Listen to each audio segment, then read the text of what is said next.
It's easy to judge a book by its cover, but you are rarely correct. Since we are going to spend the next 6 weeks together, I thought I should tell you a little bit about myself and my life.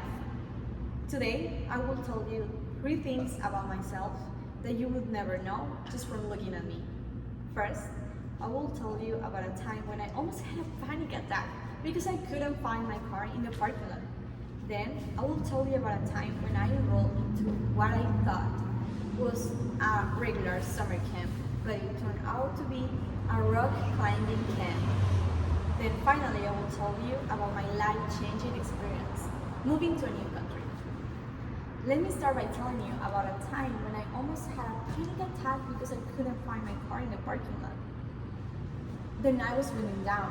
The LA County Fair was closing. My friends and I decided to head home. As we split up, my brother and I made our way home. When we started to walk to the parking lot, a sense of uneasiness started to creep in. I couldn't remember where I parked. I spent at least an hour trying to find my car. We walked around and we couldn't find it. My phone had died and I didn't know who I could call. I couldn't call my friends and I couldn't call my dad for help. Fear and panic set in as I started to imagine the worst. My car had been stolen. Just as I was about to give up hope, I spotted something in the distance. A small Nissan with its wheels turned to the right. My hair leaped. It was my car. Relief washed over me as we finally climbed into the driver's seat. Exhausted and without using Google Maps, I found my way back home.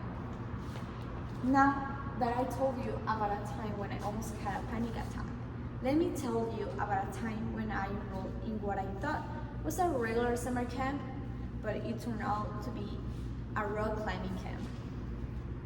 Summer was just around the corner, and my dad proposed I attend to a summer camp. That sounded like the perfect opportunity to have fun. Little did I know my expectations were about to take a turn for the unexpected.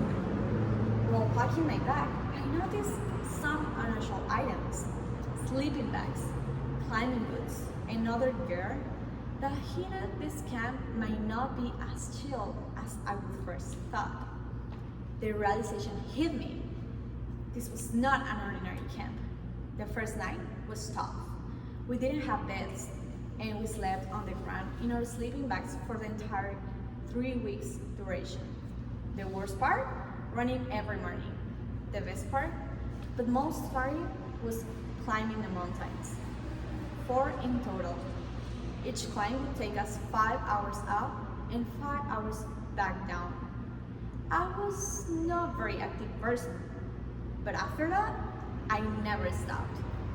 I also ended up with a deeper appreciation for the simple comforts of everyday life. Now that you know about the time I enrolled in what I thought was a regular summer camp, but it turned out to be a rock climbing camp, let me tell you about my life-changing experience. Moving to a new country. As I finished high school in Ecuador, a remarkable opportunity arose. The chance to move to California.